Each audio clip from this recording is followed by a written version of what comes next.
want to talk about something people often avoid talking about, which is the vulnerability triggers in family gatherings.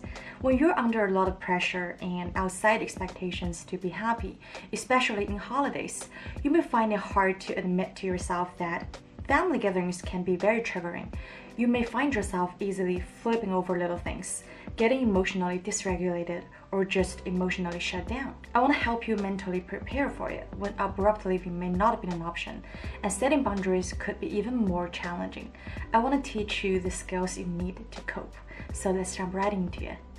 People with CPTSD often are very mistrustful in sharing their life because happiness could be very threatening to other family members. So this is the first vulnerability trigger. Most of the time, you would rather keep your life details private and keep your mouth shut unless asked or pried by others, because other family members could just easily pull the rug under you and ruin your moments. So you're very protective of the moments that you're proud of the progress you've made in life. For example, you got a new job, your daughter got into a really good school, or you joined a dance club. So your fear of sharing happiness is a very normal response, because most of the time, instead of being happy, just simply being happy for you, they would offer you unsolicited advice or even sarcasm to make you doubt your life choices and ruin the moments.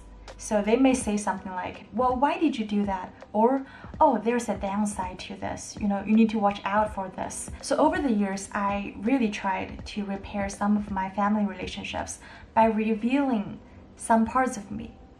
But for some reason, it often just comes back and bite me in the ass, because emotionally immature parents, they're like children. They never grow up. When they're unhappy, when they're dysregulated, when their life is off balance, they would say things and do things making everyone around them miserable and blaming others, shifting responsibilities. So if you lack boundaries, it's really easy for you to believe that it's your fault. You are not enough for them, but it's actually they're lacking boundaries. So you need to set emotional boundaries. You need to defend yourself if necessary.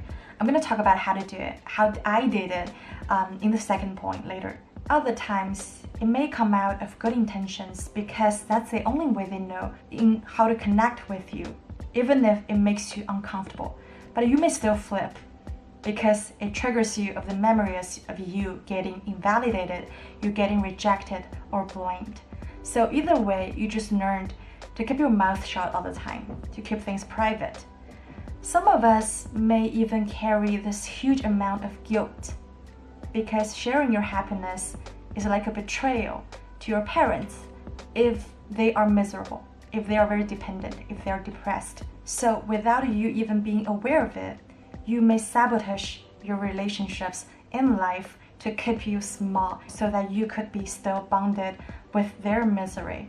For many years, I pushed people away. I avoided intimacy while complaining to my therapist that I couldn't find a good man out there. But it turned out that mentally I was never separated from my mother, even after 2 decades of her death.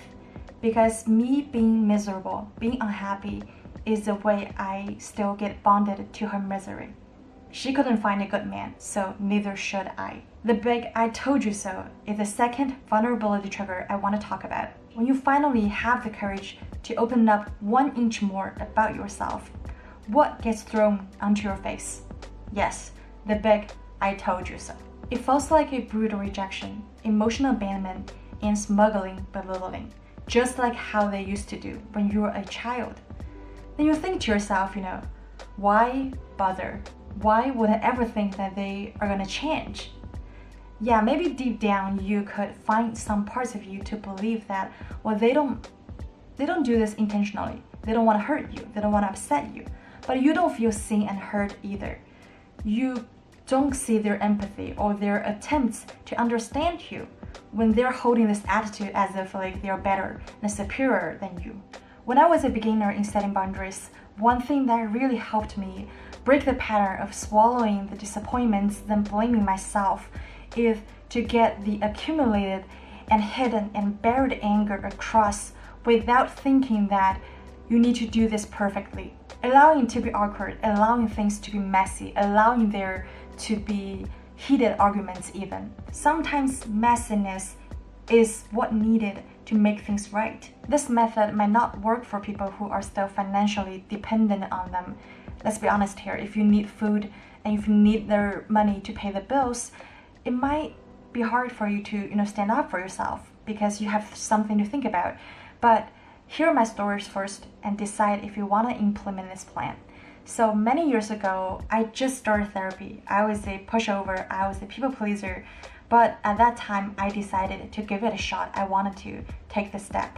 So the context is that my uncle adopted me when I was 7 years old after my mom passed away and my dad left me. So I've been living with them since then. Over the years, I put up with my aunts, invalidating my experience and emotions, and making things all about her. So I was so tired of being mute all those years.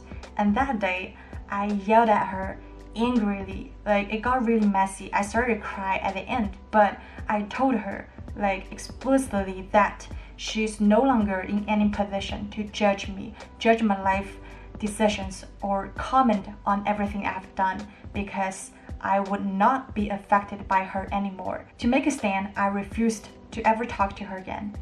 And in a couple of months, when we saw each other again, I started to notice that she showed more respect and restraint in talking to me. I did exactly what I wish I had done for myself over the years, which is to defend myself and to protect myself. And that is the first step, even if it's messy.